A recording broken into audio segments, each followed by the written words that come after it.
What's good in the hood, Porch Top? Your boy is back. Let's cue the intro, y'all.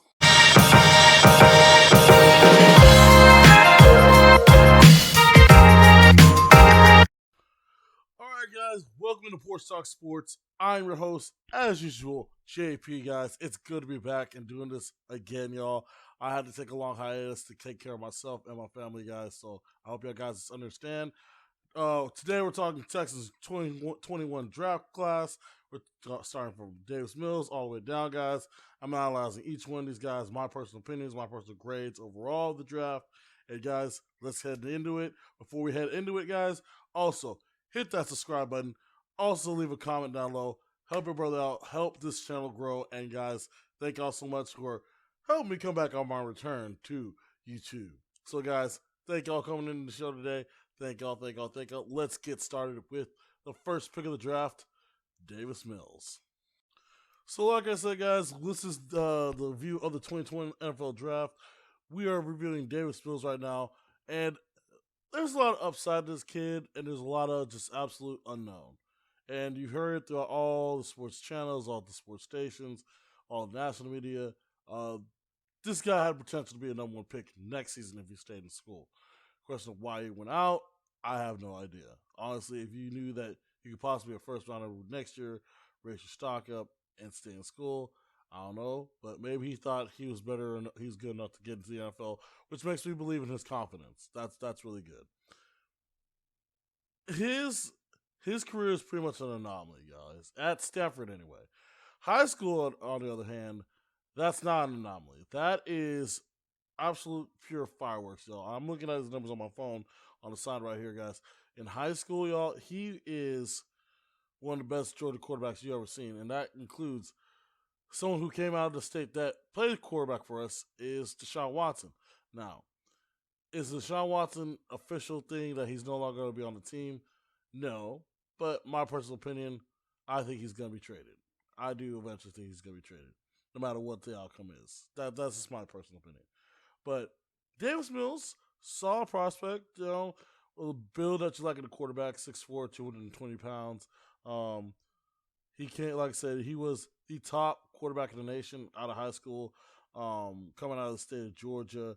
People loved his arm strength. I don't see his arm being that great, but I think he has better accuracy in terms of getting the ball to the receiver than he actually has, like, throwing the ball downfield. I'm not sure how strong his arm really is. We'll see about that as he develops into a quarterback. But Davis Mills is a solid pick. He ran a 4.640. He is definitely a guy that is you're hoping can sit the entire season. If not, I mean, best case scenario, I mean, would I love to have Deshaun Watson back? Yes. Do I think it's going to happen? No. But personally, it's not going to happen. That would be my ultimate goal to get Deshaun Watson back in this team. But I know that's not going to happen, So, I mean, it's time to move on. But if we can have a season where Tyrod can just keep this guy on the bench, let him learn the ins and outs of the NFL, I think we could have a very good young prospect in our hands for future years to come. And it would save us from having to go quarterback in the beginning of the first round next year, depending on who we could possibly get with that pick next year.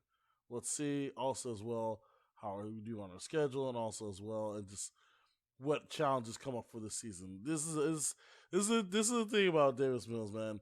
It's just if he's gonna play or is he not gonna play. I mean that's pretty much it, man. Next, the best pick I personally say that's from this 2021 draft is Nico Collins. Nico Collins is a 6'4" stud wide receiver out of the University of Michigan. If this particular wide receiver class wasn't so deep, I believe he would be a first round pick. He has all the tools to be a number one receiver. He looks like a number one receiver. He has the speed of a number one receiver. And I just think he needs the proper grooming and hopefully the proper quarterback play in order for him to develop into a really, really talented receiver, man.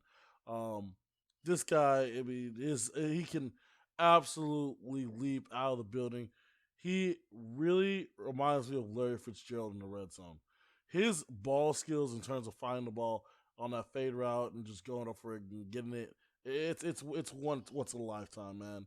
Um, Randy Moss, Terrell Owens had it, Andre had it. I mean, but this guy with his basketball background too, Nico, man, he really can develop into something special with this Texans team, and I think could be the next great Texans wide receivers. I mean, he really has really fitted that role. I don't know why people say he's kind of a raw prospect. I mean, don't get me wrong, his route running can get a little bit better, but he has solid hands. His strength, um, people say he doesn't get good separation. I say so. What his catch in traffic is absolutely amazing. His catch and traffic percentage is out off the wall. Like I really have to say that, man. Um, I'll give this particular draft grade a B, simply just on potential. I think this guy could be end up being a superstar for us. I really think so. Next pick of the draft, we have Brevin Jordan, tight end out of Miami. Brevin Jordan is a kind of a tweener tight end, man. He's not probably the guy that we're gonna have always at the end line of blocking in terms of the running game, but he could be the extra tool that we need in the passing game in terms of helping out who knows, a Tyrod Taylor or Davis Mills, who was probably going to be starting for this year to start out, man. We don't know when this Deshaun Watson thing is going to end. So it'd be really nice to see if what they could do with a guy like this. He is a very interesting guy. He really is confident in himself.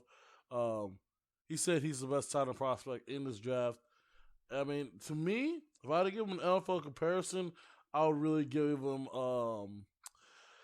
I would say he's a sort of almost. I wouldn't say I wouldn't really give him Vernon Davis, but I would give him.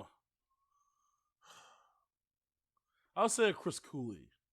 Remember Chris Cooley, guys? Back played for the Redskins back in the day. Well, excuse me, the Washington football team back in the day.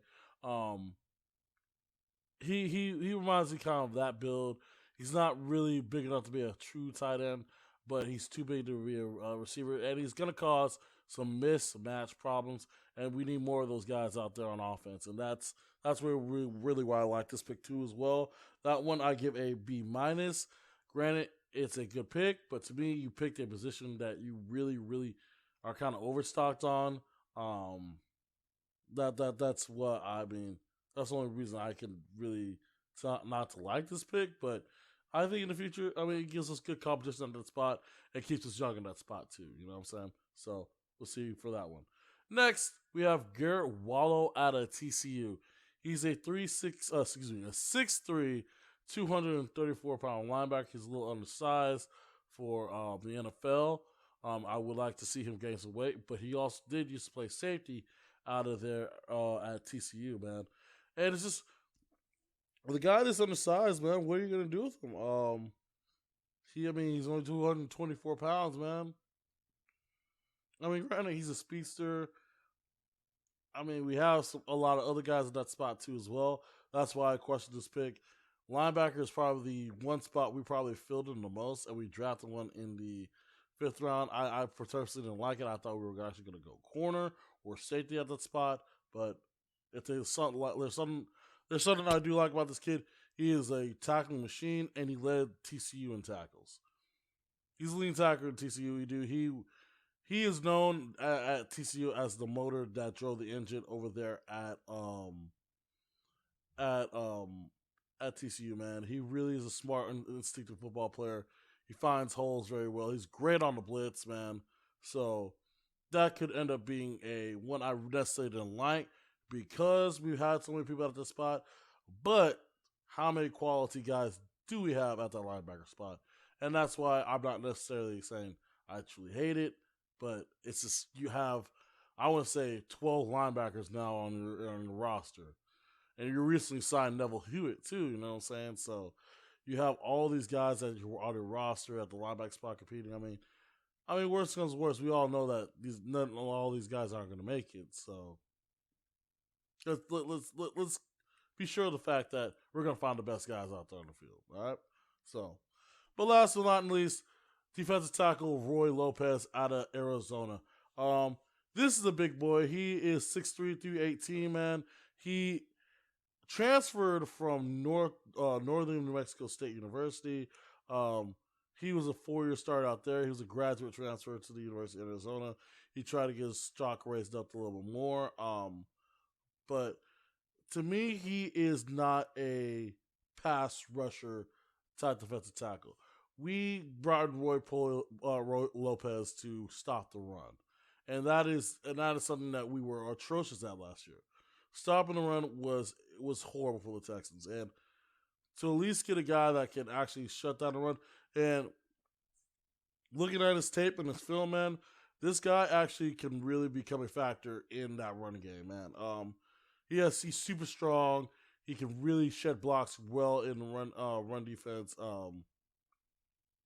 Pass rush, of course, like I said, is where he's going to need work at. Um, I think it's not so much his ability to use his strength to gain leverage. I think he just needs to be able to shed blocks a little faster in the pass rush, like probably gain some more pass rush moves. Um, I think that's where you have veterans like maybe Merciless that can help him out in terms of that. Some other guys in the D line like Homenihu help him get to the quarterback. But this guy is going to be really a big run stuffer, dude.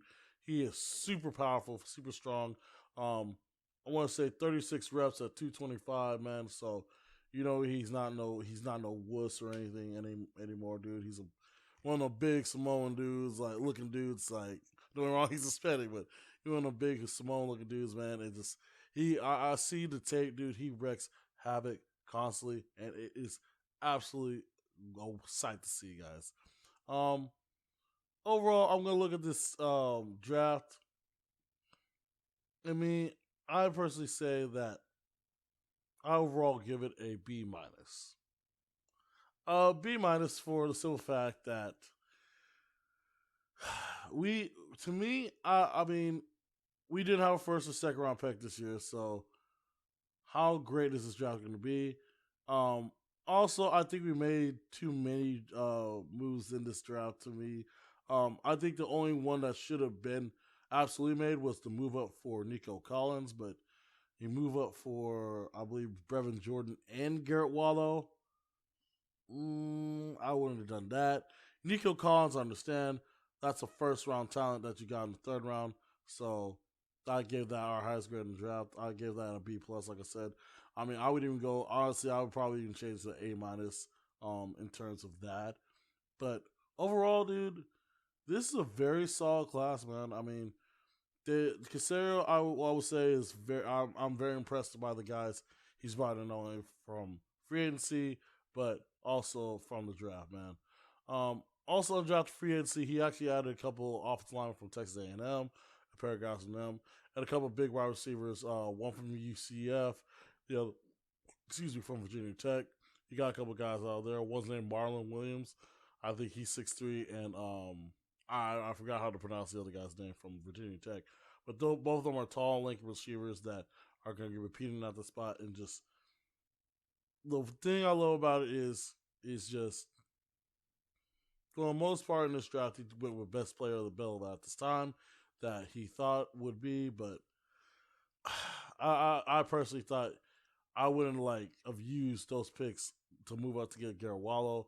I would have just stayed back, got us a linebacker then, and probably gotten a couple more, because you could have gotten at least 2 more positions if you didn't make that Garrett Wallow trade.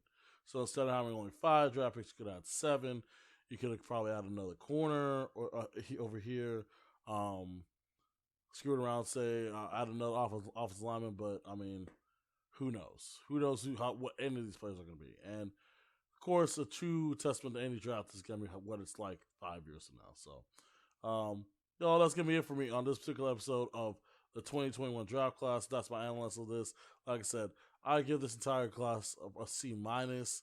But we'll see how this one goes. I'll see how this one goes. Nico Collins could be one that could really raise the grade of this draft class. All right, guys. Thank y'all for tuning in, guys, and hope to see y'all later. Appreciate it, y'all.